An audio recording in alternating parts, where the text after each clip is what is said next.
Hello guys, welcome to another video in my channel. अभी हम जिस मैच के बारे में बात करने वाले हैं वो है कल से शुरू होने जाने वाला है सुपर स्मैश का मैच, जो कि होने जा रहा है कैंटरबरी और वेलिंगटन के बीच में। तो वुमेन मैच का वीडियो हमने ऑलरेडी अपलोड कर दिया है। आई होप आप लोगों ने देख लिया होगा, नहीं देखा है तो देख लेना, क्योंकि सेमी ग्राउंड पे मैच होने जा रहा है, हेगली ओवल क्राइस्टचर्च। तो ये भी वुमेन मैच की तरह है, पिछले सीज़न के फाइनल का रिकैप। यहाँ पे भी कैंटरबरी और वेलिंगटन ही आमने सामने रही थी, लेकिन यहाँ पे वुमेन मैच की तरह नहीं हुआ था यहाँ पे, क्योंकि वेलिंगटन ने पिछले सीज़न में ये फाइनल जीता था और वो चैंपियन रहे थे। हालांकि इस मैच में ना दोनों ही टीमों की तरफ से बहुत ही ज़्यादा स्टार स्टडेड कुछ प्लेयर्स हैं जो अवेलेबल नहीं होंगे। अगर हम वेलिंगटन की तरफ से बात करें, कुछ नाम मैं अगर आपको बताऊं, तो आपको डेवॉन कॉनवे नहीं देखने को मिलेंगे, इंजरी के चलते वो इंटरनेशनल ड्यूटीज़ में भी नहीं रह पा रहे हैं। जीवी निशम नहीं है, कैंटरबरी की तरफ से डैरल मिचेल नहीं है, हेनरी निकोल्स नहीं है, और भी बहुत सारे प्लेयर्स हैं जो इन दोनों टीमों का पार्ट अगर रहते तो इस मैच का एक्साइटमेंट कुछ अलग होता। लेकिन अभी हमारे लिए अच्छी बात यह है कि डोमेस्टिक प्लेयर्स के ऊपर ही ये पहले कुछ मैचेस पूरा जो है सुपर स्मैश का होगा। ठीक है, इनमें से भी कुछ ऐसे प्लेयर्स हैं जो शायद लोगों ने उस तरह से नोटिस नहीं करी होगी, तो जाहिर सी बात है कि लोग ज़्यादा से ज़्यादा नामों की तरफ जाएंगे, लेकिन हम यहाँ पे कुछ डिस्कवर करने की कोशिश करेंगे। तो जैसे मैंने आपको पहले ही बताया कि बहुत सारे बड़े प्लेयर्स, बड़े नाम प्लेयर्स यहाँ पर अवेलेबल नहीं हैं इस मैच में, लेकिन उनके रिकॉर्ड्स ऑफ कोर्स होंगे। तो कुछ प्लेयर्स आपको ऐसे मिलने वाले हैं जिनके शायद रिकॉर्ड्स नहीं होंगे, लेकिन कुछ ऑब्जर्वेशंस और कुछ फॉर्म की बेसिस पे भी हो, किसी चीज़ की बेसिस पे हो, हम उनका सिलेक्शन करेंगे। तो वो कौन कौन से प्लेयर्स हैं जो बड़े प्लेयर्स नहीं खेलेंगे, उनके जगह पर हम किनको चॉइस कर सकते हैं, वो सब कुछ हम आगे बातें करेंगे। तो स्टार्ट करते हैं इस मैच की एनालिसिस। तो जैसे मैंने बताया, हेगली और क्राइस्टचर्च मैच होने जा रहा है, विजेता का कोई इशू नहीं है। पिछले सीजन में वेलिंगटन ने ग्रुप में भी खत्म किया था पहले स्थान पर, और वो at the end of the season champion भी थे। कैंटरबरी ने खत्म किया था तीसरे स्थान पर। इस फिक्सचर में अगर हम देखेंगे तो ये फिक्सचर काफ़ी बराबरी का रहा है, 3-2 की बराबर, 3-2 के आगे चल रहे हैं वेलिंगटन की टीम। ये कुछ परफॉर्मर्स हैं जो पिछले सीजन में अच्छा करके आए हैं, और डेवॉन कॉनवे आप देख सकते हैं किस लेवल पे चल रहे थे। फिन एलन भी पिछले सीजन में उनका ब्रेकआउट हुआ था, उसके पहले तक लोग उनको ज़्यादा नोटिस नहीं कर रहे थे, लेकिन पिछले सीजन में सुपर स्मैश ने जो तबाही उन्होंने मचाई, उसके बाद से धीरे धीरे करके जो T20 फ्रेंचाइज वगैरह हैं इनको कंसिडर करने लगे हैं, और अभी तो T20 सर्किट में काफ़ी बड़े प्लेयर, नाम प्लेयर मान चुके हैं। फिन एलन, कैंटरबरी की तरफ से डैरल मिचेल आपने देख ही लिया होगा कि किस तरह का प्लेयर, किस तरह के प्लेयर वो हैं, बैटिंग बॉलिंग दोनों तरह से कंट्रीब्यूट करने की क्षमता रखते हैं। बाकी तो सिर्फ डैरल मिचेल इस कैंटरबरी की टीम से नहीं है, बाकी जो प्लेयर्स हैं इनकी टीम में लेकिन अवेलेबल हैं। बॉलिंग पे अगर हम देखें तो कैंटरबरी की तरफ से जो बेस्ट परफॉर्मर्स रहे हैं वो सारे ही अवेलेबल हैं डैरल मिचेल को छोड़ के, और यहाँ से जीवी निशम को छोड़ के मोस्ट प्लेयर्स जो हैं आपको वेलिंगटन की तरफ से भी देखने को मिल जाते हैं।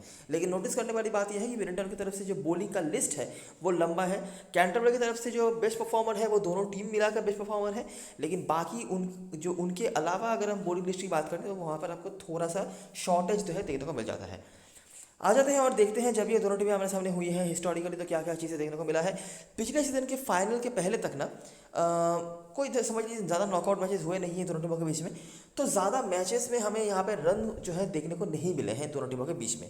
ठीक है, 150 155 एक पार स्कोर रहा है, लेकिन पिछले सीजन के फाइनल में वो स्कोर बहुत हद तक क्रॉस हुआ था, और उसके भीतर ही, मतलब उस 150 से 155 के रेंज के भीतर ही हमने मोस्ट मैचेस यहाँ पर होते हुए देखे हैं, और उसके भीतर टीम जीतती भी थी। ठीक है, देखो क्या हो रहा है। ठीक है, 132 यहाँ पर बनाया था वेलिंगटन ने, ये मैच हुआ था क्राइस्टचर्च में। तो पहला मैच जो हमें इस ग्राउंड पे देखने को मिल रहा है, 2 साल पुराना मैच है ये, 2-2.5 साल पुराना। मैककॉन्ची, विल विलियम्स, ठीक है, बाकी वेलिंगटन की बैटिंग से कुछ बताने के लिए नहीं है। कैंटरबरी ने इजीली चेस कर लिया, लीड करा था चैट बॉबिस ने। बाकी बॉलरों में से वैन भी खाली अवेलेबल हैं, और ये परफॉर्मर्स थे जो पहला मैच हमें देखने को मिल रहा है क्राइस्टचर्च का। ठीक है, और बहुत ही डोमिनेटिंगली कैंटरबरी ने यहाँ पर जीत हासिल करा था। ये आखिरी 5 से भी बाहर का मैच है, छठा मैच है ये। अभी आएंगे हम आखिरी 5 मैचों में। देखो कैंटरबरी की बैटिंग यहाँ पर अच्छी नहीं रही, बैटिंग फर्स्ट उन्होंने करा। मैककॉन्ची लेकिन आपको मिल जाते हैं, बाकी बॉलरों में से Ollie Newton, Hamish Bennett, Van Beek, ये 3 अवेलेबल हैं। वैन बीक और मैककॉन्ची रिपीट हो रहे हैं। वेलिंगटन ने यहाँ पर इजी चेस करा, जिसको लीड करा था ब्रेसवेल का परफॉर्मेंस मैककॉन्ची, लेकिन यहाँ पर बॉलिंग से भी कंट्रीब्यूट कर रहे हैं। ऊपर भी आपने देखा था मैककॉन्ची 3 विकेट से, बैटिंग से कुछ उनको मौका शायद नहीं मिला होगा। यहाँ पर भी उन्होंने 21 रन और 3 विकेट निकाले थे, बाकी टीम उनकी यहाँ पर जीत नहीं पाई थी, और नट्टल का, ब्रेसवेल का परफॉर्मेंस आया था। इसी सीजन का पहला मैच, दूसरा मैच जो था, जो हुआ था वेलिंगटन के घर पे, कैंटरबरी का बैटिंग यहाँ पर भी उतना अच्छा नहीं रहा। लीड करा किसने? हैमिश बेनेट ने, नाम यहाँ पे रिपीट हो रहे हैं, बाकी बॉयल अवेलेबल नहीं है। वेलिंगटन ने यहाँ पर चेस तो कर लिया, लेकिन उनको भी काफ़ी दिक्कतों का सामना करना पड़ा। डेवन कॉनवे, बाकी बॉलरों में से विल विलियम्स जिन्होंने यहाँ पर 5 विकेट निकाले थे, शिपली, मैककॉन्ची, ये तीनों ही अवेलेबल है। विल विलियम्स का नाम दूसरी बार आया है, मैककॉन्ची का नाम हर फिक्सचर में ही कुछ ना कुछ तो वो करे जा रहे हैं, और बाकी शिपली यहाँ पर 2 विकेट निकालने में सक्षम रहे थे। अगला मैच और दूसरा मैच जो हमें इस ग्राउंड पर देखने को मिला था, पहले मैच पर हमने क्या देखा था, पहले मैच में हमने दूसरा नहीं तीसरा मैच, पहले मैच पर हमने देखा था वेलिंगटन का बैटिंग कोलैप्स हुआ था बैटिंग फर्स्ट करते हुए, और कैंटरबरी ने जीत हासिल करा था। दूसरे मैच पर हमने देखा कैंटरबरी का बैटिंग फर्स्ट में बैटिंग कोलैप्स हुआ, वेलिंगटन ने जीत हासिल करा चेस करते हुए। कॉमन परफॉर्मेंस हमने मैककॉन्ची को देखा था बॉलिंग से, और कोई उस तरह से हमने कॉमन खास कुछ नोटिस नहीं करा है। अच्छा, अगर हम तीसरे मैच पर आ जाए तो इस बार भी हमने वही चीज़ देखा कि बैटिंग फर्स्ट करा टीम ने, उतना अच्छा बैटिंग हुआ नहीं। ये पिछले सीजन का मैच था, वैसे पिछले सीजन का पहला मैच था और आखिरी मैच था जो इस ग्राउंड पे हुआ था। परफॉर्मेंस में ब्रिस्टल मिल जाते हैं आपको, एलन ने कुछ स्टार्ट लिया था, वैन बीक, बाकी बॉलरों में से मैककॉन्ची फिर से इनका नाम आ रहा है। वैसे मतलब 3 मैच इस ग्राउंड पे खेली है कैंटरबरी की टीम अगेंस्ट वेलिंगटन अपने घर पे ऑफकोर्स। तीनों ही मैच में मैककॉन्ची यहाँ पर 25 विकेट निकाल रहे हैं। पहले 2 मैच में 3-3 करके, यहाँ पर 2 विकेट, बाकी हेनरी, विलियम्स, मिचेल इनके परफॉर्मेंस थे। कैंटरबरी ने इस बार चेस कर लिया और लगातार तीनों ही मैच पर सेम चीज़ हमें दिख रही है कि चेसिंग टीम जीत रही है। फिर से मैककॉन्ची का परफॉर्मेंस, बाकी मिचेल के परफॉर्मेंसेस थे। बॉलर में से बेनेट जो पुराने प्लेयरों में से हैं, उनके पुराने मैचेस में भी नाम थे, यहाँ पर भी नाम है, वैन बीक का भी नाम रिपीट हो रहा है।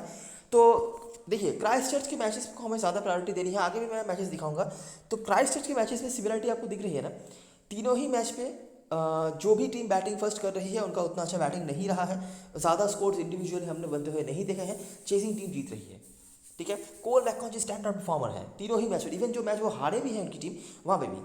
ठीक है, और बैटिंग फर्स्ट में ज़्यादा विकेट्स गिर रहे हैं, बैटिंग सेकंड में कम विकेट्स गिर रहे हैं, लेकिन अभी भी रनों का रेंज जो है 155 से ऊपर अभी तक हमने किसी भी मैच में जो है जाते हुए नहीं देखा। इवन पहले 2 मैच में थे 130 के आसपास भी स्कोर्स बन रहे थे। पिछले सीजन का आखिरी ग्रुप स्टेज का मैच था ये। इस बार कैंटरबरी और वेलिंगटन का मैच हुआ 153, देखिए उसी रेंज का स्कोर बन रहा है। ये वेलिंगटन में मैच हुआ था, बॉवेस मैकलोड ने बढ़िया स्टार्ट दिया था, उसके बावजूद भी टीम फिनिश नहीं कर पाई। बेन सीयर्स आपको दिख जाते हैं बेनेट के साथ, ब्रिस्टल की बॉलिंग काम पे आती है वेलिंगटन में हमेशा ही, ये आपको आगे पता चलेगा। तो यहाँ पर काम पे आई भी थी। वेलिंगटन ने चेस कर लिया, लीड करा था कॉनवे, ब्लंटल, जॉनस्टन ने, इनमें से कोई भी अवेलेबल नहीं है। हालांकि बॉलरों में से हेनरी और नट्टल आपको दिख जाते हैं एक एक करके विकेट निकालते हुए। और लास्ट मैच जो हुआ था, जो कि वेलिंगटन में ही हुआ था, आउट ऑफ नोवेयर यहाँ पर काफ़ी बड़ा स्कोर बना दिया था कैंटरबरी ने। लीड करा था किसने, फिर से मैककॉन्ची। ठीक है, बाकी बॉवेस, नीचे से सिपली का परफॉर्मेंस थे। बॉलरों में से वैन बीक, जो नाम आपने कई बार देखा हुआ है, ब्रिस्टल के 2 विकेट से। शायद अगर आप हिस्ट्री की मानेंगे तो ये मैच जीतना चाहिए था इजीली वेलिंगटन कैंटरबरी को, लेकिन ऐसा होने नहीं दिया। डेवन कॉनवे ने अकेले ही मतलब छीन लिया मैच को, वो भी 2 गेंद रहे थे 178। बाकी नट्टल, विलियम्स, मैककॉन्ची, बार बार मैककॉन्ची का नाम इस पिक्चर में आया है, आप नोटिस कर सकते हैं। विलियम्स इन्होंने यहाँ पर परफॉर्म करा था। ठीक है, मैं वेलिंगटन के मैचेस की बात ज़्यादा नहीं कर रहा, अगर आप देखना चाहते हैं देख सकते हैं, बिल्कुल कोई दिक्कत वाली बात नहीं है। लेकिन क्राइस्टचर्च के मैचेस जो हमारे लिए ज़्यादा प्रायोरिटी रखेंगे, वहाँ पे क्लियर कुछ चीज़ें हमें मिली हैं। मैं रिपीट नहीं कर रहा, लेकिन मैंने आपको बताया है पहले ही, और अगर आप और भी डिटेल में देखना चाहते हैं तो आप वीडियो को बैक करके देख सकते हैं। लेकिन मोटा मोटा जो हमें यहाँ पर देखने को मिल रहा है कि यहाँ पर मैच थोड़ा फंसता है। ठीक है, फ्री फ्लो मैचेस नहीं हो रहे हैं, कोई बैट्समैन आके 80-90 रन नहीं बनाए। ये जो 93 बनाया था ना कॉनवे ने, ये आखिरी 6 मैचेस में किसी बैट्समैन के द्वारा इंडिविजुअल जो हाईएस्ट स्कोर है। इसके अलावा 30-40 के भीतर ही जो है स्कोर्स बन रहे हैं मोस्टली, अगर हम हाईएस्ट स्कोर की बात करें। कॉनवे ने आखिरी 2 मैचेस में ही बहुत ही बढ़िया परफॉर्मेंस करा है, और कॉनवे अलग लेवल पे खेलते हैं डोमेस्टिक सर्किट में, ये मुझे बताने की ज़रूरत नहीं है। बाकी ब्लंडल ने यहाँ पर परफॉर्म करा था, आप देखेंगे कि 153 यहाँ पर स्कोर बना, 44-36, उसके बाद 155 बना, वही देखिए 30-40 के बीच में स्कोर्स बन रहे हैं। हाईएस्ट स्कोर की अगर हम बात करें तो जो हाईएस्ट इंडिविजुअल स्कोर है वो कॉनवे का ही है, हर बार भी ये कुछ अलग करे जा रहे हैं। और उसके पहले तक तो और भी कम स्कोर्स बन रहे थे जो हमने नोटिस करा। यहाँ पर बॉवेस ने हालांकि एक बार 70 का स्कोर बनाया हुआ था। ठीक है, तो 2-3 बार कॉनवे के 50 आए हैं और एक आध बार ब्लंडल, कभी बॉवेस, ऐसे आए हैं, नहीं तो 30-40 के भीतर ये मामला रह रहा है। और हाई स्कोर्स हमें देखने को नहीं मिला है अनटिल पिछले सीजन का फाइनल जो था। अगर हम समराइजेशन पे आ जाए तो हमें कौन कौन से नाम देखने को मिल रहे हैं। माइकल ब्रिस्टल, कॉनवे का नाम मुझे बताने की ज़रूरत नहीं है, उनका नाम है, लेकिन वो खेलेंगे नहीं तो पता है कोई फायदा नहीं है। कैंटरबरी की तरफ से चैट बॉवेस का नाम आया है, डिसेंट परफॉर्मेंस है। ठीक है, कंसिस्टेंट तो आप इनको कभी भी नहीं मान सकते हैं, लेकिन फिर भी 31 का औसत ये होल्ड कर रहे हैं। हेनरी निकोल्स अवेलेबल नहीं है। बॉलर में से हैमिश बेनेट और कोल मैककॉन्ची, कितनी बार इनका नाम आया है आपने नोटिस करा होगा। हैमिश बेनेट का भी अच्छा है, हैमिश बेनेट कंसिस्टेंटली विकेट लिए जा रहे हैं, पुराने प्लेयर्स में से ये अवेलेबल है। और कोल मैककॉन्ची इस तरफ से, हालांकि कोल मैककॉन्ची का बैटिंग से उतना खास नहीं है जितना आप शायद उम्मीद रख सकते हैं, लेकिन कंट्रीब्यूशन इनका बैटिंग से भी रहा है। तो ये रही हेड टू हेड की बातें। अभी हम आ जाएंगे ग्राउंड के बारे में बातें करने के लिए और देखेंगे कि कौन कौन से प्लेयर हमारे लिए इंपॉर्टेंस ज़्यादा रखते हैं और क्या क्या हो रहा है इस ग्राउंड पे। अगर मैं पहले इंडिविजुअल प्लेयर्स की बात करूं तो कैम फ्लेचर का नाम आ जाता है। कैम फ्लेचर मैं हमेशा कहता हूं कि इस ग्राउंड पे कुछ ना कुछ आपको इफेक्टिवनेस ये दिखा के ही जाते हैं। हालांकि काफ़ी नीचे बैटिंग आते थे पिछले सीजन तक, तो उतना ज़्यादा इनको मौका नहीं मिलता था, लेकिन जितना ही मिलता था वो काम कुछ ना कुछ करे जाते थे, नॉट आउट रहते थे, इसीलिए औसत इनका 30 का है। ऑफकोर्स 30 रन पर इनिंग से बनाते नहीं थे वो। इसके अलावा चैट बॉयज़ यहाँ पर भी आपको दिख रहे हैं, उसी रेंज में एवरेज है 33-31 ऊपर आपने देखा था। और यहाँ पर भी बॉलिंग पे कोल मैककॉन्ची का नाम है, कंसिस्टेंटली विकेट वो लिए जा रहे हैं। अभी हम देखते हैं कि इस ग्राउंड पे मैचेस कैसे कैसे होते हैं, किस तरह के स्कोर्स बन रहे हैं, टॉस का क्या इफेक्ट हो सकता है, पेसर स्पिनर किस तरह से वेरिएशन हम कर सकते हैं। तो सेकेंड लास्ट सीजन का मैच है ये, ओटागो बनाम कैंटरबरी। क्या हुआ 163, ठीक है। अच्छा, ऊपर हमने हेड टू हेड में क्या देखा था याद है ना, कि बैटिंग फर्स्ट टीमों के विकेट ज़्यादा गिर रहे हैं, रन्स कम बन रहे हैं और चेजिंग कंपैरेटिवली इजी हो रहा है। अच्छा, यहाँ पर देखते हैं, यहाँ पर भी चेजिंग इजी हुआ, ठीक है। हालांकि रन्स ऊपर हेड टू हेड से तो थोड़ा ज़्यादा ही बना था, यहाँ पर विकेट्स भी ज़्यादा नहीं गिरे थे। मैककॉन्ची, इसके अलावा नट्टल करंट स्क्वाड में है, बॉवेस ने बहुत बड़ा टोटल खराब किया था, बाकी पेसर्स का अपर हैंड। अगला मैच ये हुआ था सेंट्रल डिस्ट्रिक्ट बनाम कैंटरबरी। 186 जो काफ़ी बड़ा स्कोर होता है वो यहाँ पर बनाया था सेंट्रल डिस्ट्रिक्ट ने। हेनरी नट्टल के यहाँ पर विकेट्स रहे हैं। ये पिछले सीजन का पहला मैच था, कैंटरबरी इसको चेज नहीं कर पाई, ठीक है। मिचेल ने परफॉर्म यहाँ पर भी करा था बैटिंग से भी, बाकी मैककॉन्ची कार्टर के परफॉर्मेंसेस से पेसर्स का अपर हैंड था। लेकिन यही एक पहला मैच हम देख रहे हैं इस ग्राउंड पर हेड टू हेड को अगर हम इंक्लूड करें तो, जहाँ पे चेज नहीं हुआ है। 186 वो इतना बड़ा स्कोर अभी तक हमने बनते हुए नहीं देखा था। 160 यहाँ पर हाईएस्ट हमने देखा था, 167 जो कि चेज भी हो गया था, ठीक है। अगला मैच जो हुआ था कैंटरबरी बनाम ऑकलैंड, 154 यहाँ पर बनाया था। कार्टर आपको कुछ स्कोर बनाते हुए दिख रहे हैं, बाकी पेसर्स का अपर हैंड। और ऑकलैंड यहाँ पर चेज नहीं कर पाई थी। मिचेल, हेनरी, नट्टल, नट्टल का कई बार नाम आया है, एक एक करके विकेट वो लिए जा रहे हैं। अगला मैच नॉर्थर्न डिस्ट्रिक्ट बनाम कैंटरबरी। बॉलिंग से विलियम्स, हेनरी, मैककॉन्ची, बैटिंग से भी मैककॉन्ची, मिचेल तो है ही, इनके कंट्रीब्यूशन हमेशा ही रहते हैं, लेकिन बाकी मैककॉन्ची आप नोटिस कर सकते हैं कंसिस्टेंटली कुछ ना कुछ करे जा रहे हैं, और कभी कभार तो बहुत ही ज़्यादा कुछ करे जा रहे हैं। और यहाँ पर फिर से चेसिंग टीम जीती है। 2 मैचेस हमने देखे जहाँ पर डिफेंडिंग टीम जीती है। यहाँ पर भी क्लोज मैच हो सकता था, लेकिन ऑकलैंड की टीम उतनी अच्छी थी नहीं, तो इसीलिए चेज हुआ नहीं। और यहाँ पर 186 जब बनाया था टीम ने तो वो चेज नहीं हुआ, बाकी चेज हो रहे हैं और रेंज उसी में रह रहा है 150-160 के भीतर। और ये था सेकेंड लास्ट मैच। 154 जो हमने देखा था ऊपर हेड टू हेड का मैच था, वो मुझे बताने की ज़रूरत नहीं है। और लास्ट मैच जो हुआ 162 बनाया था ओटागो ने, ठीक है। विलियम्स, हेनरी के परफॉर्मेंसेस हैं। हेनरी कंसिस्टेंट है, विकेट लिए जा रहे हैं, बहुत ज़्यादा कुछ उन्होंने अभी तक कुछ करा नहीं है इस फॉर्मेट में, इस ग्राउंड पे स्पेशली अगर मैं बताऊँ तो। बैटिंग से बॉवेस, मैकलोड और मैककॉन्ची हैं, बाकी स्पिनर्स के साथ साथ स्पेशल कुछ विकेट, खास कुछ वेरिएशन यहाँ पर नहीं है। तो नोटिस करने वाली बात यह है कि मोस्ट ऑफ द टाइम यहाँ पर चेजिंग टीम जीत जाती है, अनलेस आपकी बैटिंग निहायत ही बहुत ख़राब नहीं हो, या फिर सामने वाली टीम 170 के ऊपर या 180 के ऊपर कोई स्कोर नहीं बना रही हो, ठीक है। बैटिंग फर्स्ट में थोड़ा मुश्किल हो रहा है बैटिंग करना, विकेट्स भी ज़्यादा गिर रहे हैं, रन भी थोड़ा कम बन रहा है, और बैटिंग सेकंड में ईजियर हो रहा है चेस करना, और कम विकेट्स भी कम ही गिर रहे हैं। पेसर्स का ही अपर हैंड होता है एज एक्सपेक्टेड, लेकिन मैककॉन्ची एक एक्सेप्शन है आप कह सकते हैं, जो यहाँ पर काफ़ी इफेक्टिव होते हैं। बैटिंग से भी काफ़ी कंट्रीब्यूशंस हैं, और बॉलिंग से तो कंसिस्टेंटली यहाँ पर विकेट लिए जाते हैं एक एक करके ही। बाकी हेड टू हेड में भी हमने इनका ही नाम देखा हुआ है, ठीक है। अभी मैं बहुत ज़्यादा इंडिविजुअल प्लेयर्स के ऊपर फोकस नहीं कर रहा हूँ, क्योंकि बहुत सारे प्लेयर्स अवेलेबल नहीं हैं, जिनमें से डैरेन मिचेल हैं, डेवॉन कॉनवे हैं। तो अभी हमें देखना पड़ेगा कि इनके जगह पर हम किन किन प्लेयर्स को ले सकते हैं, ठीक है। जो नाम हमने देखे हैं वो तो हमारे टीम में होंगे ही, लेकिन इनके अलावा कौन प्लेयर्स होंगे जिनको हमें कंसिडर करना पड़ेगा। प्लेइंग यूनिट की बात करें तो वेलिंगटन के टीम में बहुत सारे नए प्लेयर्स खेलने वाले हैं। इनका जो पूरा बैटिंग यूनिट है ना, 90% बैटिंग यूनिट चेंज होने वाला है, ठीक है। फिन एलन और माइकल ब्रेसवेल, ठीक है। याद रखना यहाँ तक ही, ये माइकल ब्रेसवेल तक ही इनके पास रिकॉग्नाइज्ड बैटिंग जो होती है वो है। इसके बाद जो प्लेयर्स हैं सारे ही बैटिंग कर सकते हैं, जैसे कि नेथन स्मिथ, लोगन वैन वी, गिब्सन बैट्समैन है लेकिन उनको काफ़ी नीचे भेजा जाता है। ये सारे ही बैटिंग कर सकते हैं, लेकिन प्रॉपर बैट्समैन अगर आप कहेंगे तो वो नहीं है। माइकल ब्रेसवेल तक इनके पास प्रॉपर बैट्समैन है, उसके बाद नहीं। मतलब ऑलरेडी इनके टीम में बैटिंग में जो डेप्थ प्रोवाइड करते थे Tom Blundell, Jamie Neesham, Rachin Ravindra, वो अभी इनके पास अवेलेबल नहीं होगा। अच्छा, इसके पहले मैं और भी कुछ बताऊं आपको। वेलिंगटन के मैचेस इस सीज़न में, मतलब अभी तक तो चले, न्यूजीलैंड डोमेस्टिक सर्किट में सिर्फ एक ही टूर्नामेंट हो रहा है जो सुपर स्मैश से पहले हुआ था, वो था प्लंकेट शील्ड। ड्रीम 11 ने प्लंकेट शील्ड का कोई मैच लिस्ट नहीं करा था, तो हमें वेलिंगटन की टीम के बारे में एक आइडिया काफ़ी कम है। तो मैं आपको बता दूं, पिछले सीज़न में ना आपने ऊपर भी देखा होगा कि उनकी जो पूरी बैटिंग थी पूरी तरीके से डिपेंड करती थी उनके दो ओपनर्स जो थे, फिन एलन और डेवन कॉनवे के ऊपर।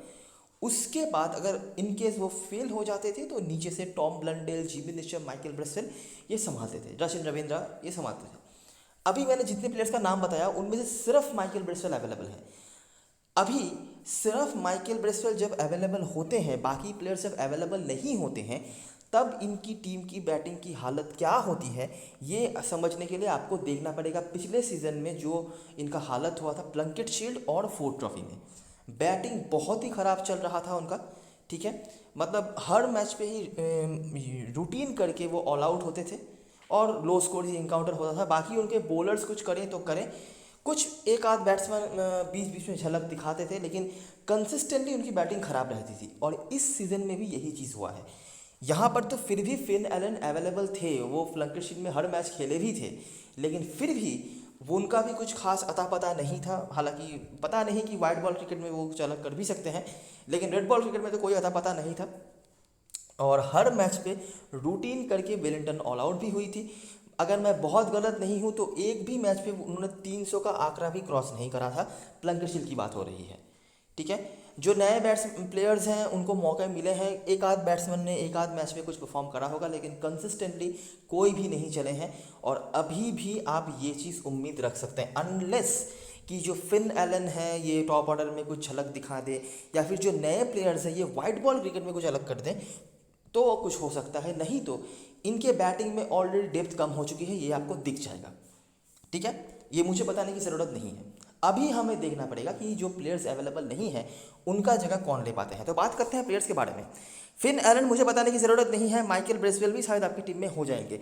अच्छा, माइकल ब्रेसवेल, बहुत लोग सोच सकते हैं कि इनकी बॉलिंग आती है। बॉलिंग ये जनरली ज़्यादा कराते नहीं है। इनकी बॉलिंग आपको नोटिस करने मिल जाएगा कि वेलिंगटन के ग्राउंड पे बहुत काम पे आती है, और कभी कभार तो अनएक्सपेक्टेडली बंचेस में विकेट भी वो लेके जाते हैं। बाकी बॉलिंग से बहुत उम्मीद आप ना ही रखें तो बेहतर। बाकी बैटिंग से रिकॉर्ड इनके ठीक ठाक है, उसके हिसाब से आप ले सकते हैं। अभी कुछ प्लेयर्स के बारे में बताऊंगा मैं, ठीक है। टिम रॉबिन्सन, कौन है टिम रॉबिन्सन? 19 साल का एक लड़का है ये। कॉलेज क्रिकेट, स्कूल क्रिकेट यहीं पे खेलते हैं, लेकिन क्या ही धमाकेदार इनिंग्स इन्होंने खेल कर रखा हुआ है वेलिंगटन के जो डोमेस्टिक सर्किट होता है वहाँ पे, T20 सर्किट्स में, ठीक है। 50-60 के ऊपर औसत, 180 के ऊपर स्ट्राइक रेट, और 200 मार के रखे हैं उन्होंने जो 4-5 मैचेस खेले हैं उनमें। और मतलब ऐसे वैसे हंड्रेड्स नहीं है उनके, 48 बॉल में 140-50 के आसपास रन्स ऐसे हैं।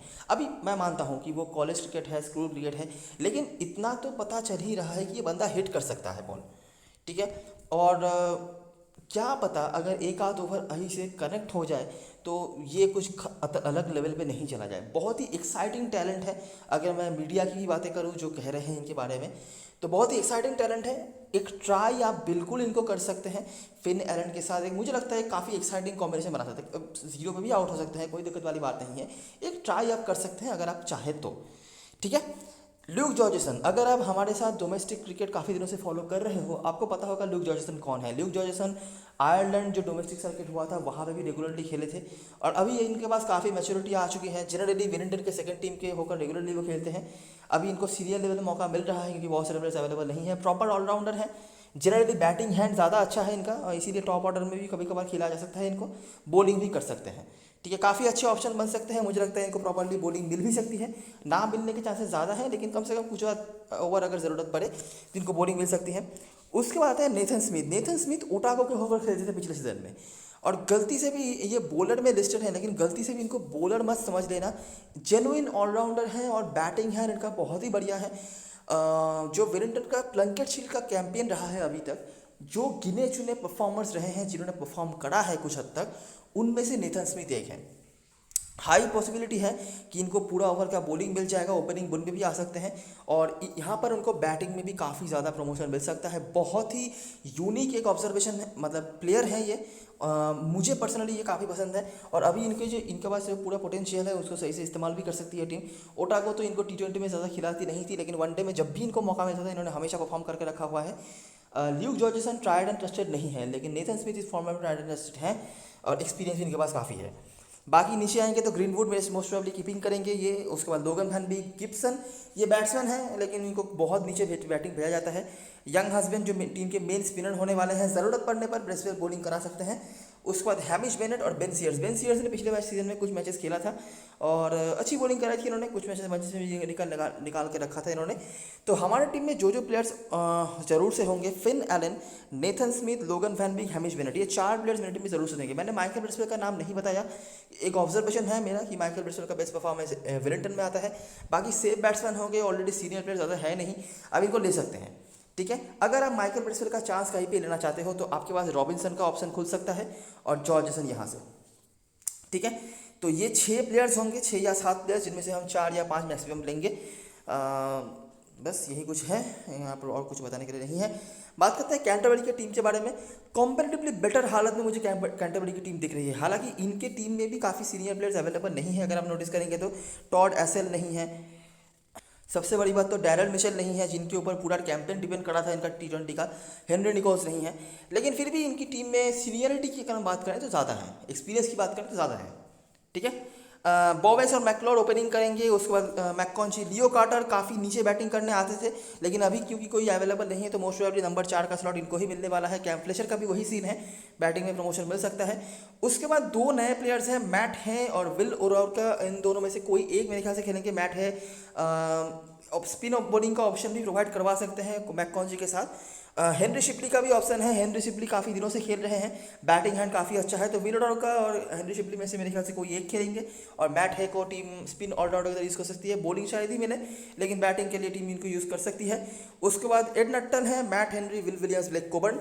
इनमें से सबके खाते में विकेट्स रहे हैं, लेकिन डोमिनेटिंग परफॉर्मेंस अगर बॉलिंग से देखा जाए तो मैककॉन्ची का रहा है। बाकी एक आध करके विकेट्स हैं, आप परसेंटेज देख के भी जा सकते हो। यहाँ पर मैं खास को सिलेक्शन नहीं कर सकता, किसी का भी उतना खास कुछ नहीं है। ब्लेक कोबर्न आप एक ट्राई कर सकते हो, ये डोमेस्टिक सर्किट में काफ़ी अच्छा करके आए हैं। और एक चीज़ समझ लेना अभी के लिए कि ऑन पेपर विलिंगटन की बैटिंग काफ़ी ख़राब है। ठीक है, अगर वो सारे मेजर प्लेयर्स जो हैं अवेलेबल होते, जो उनके इंटरनेशनल प्लेयर्स हैं, तब अलग बात होता, लेकिन अभी क्योंकि वो अवेलेबल नहीं है तो ऑन पेपर इनकी बैटिंग ख़राब है, इसमें कोई डाउट नहीं है। तो regardless of innings Canterbury bowling, minimum 3 bowling option इनकी टीम से ज़रूर होने चाहिए, एक मैककॉन्ची को छोड़ के। ठीक है, अगर आप उनसे ज़्यादा भी ले पाओ तो भी कोई बुरी बात नहीं होगी, लेकिन मिनिमम 3 बॉलिंग ऑप्शन आपकी टीम में ज़रूर से होना चाहिए। ठीक है, काफ़ी ज़्यादा चांस है कि विलिंगटन आपको ऑल आउट होते हुए दिख जाए अगर वो सेकेंडरी से बैटिंग करे तब भी। बाकी जो बैट्समैन आपको मैंने बताया आप उनको तो लेके चलोगे ही, अगर विलिंगटन बैटिंग से कुछ अच्छा कर भी देती है तब भी उसके लिए कवर हो जाएगा, लेकिन चांसेस ज़्यादा है कि विलिंगटन का बैटिंग आपको कोलैप्स होते हुए दिख सकता है। तो हमारे टीम में जो प्लेयर ज़रूर से होंगे, चैट बॉवेस, मैककॉन्ची, कैम फ्लेशर मेरे ख्याल से डिफॉल्ट पिक होना चाहिए कीपिंग सेक्शन से। उसके बाद मैट हेनरी तो होंगे ही और नट्टल, विलियम्स में से आप किसी एक को ले सकते हो।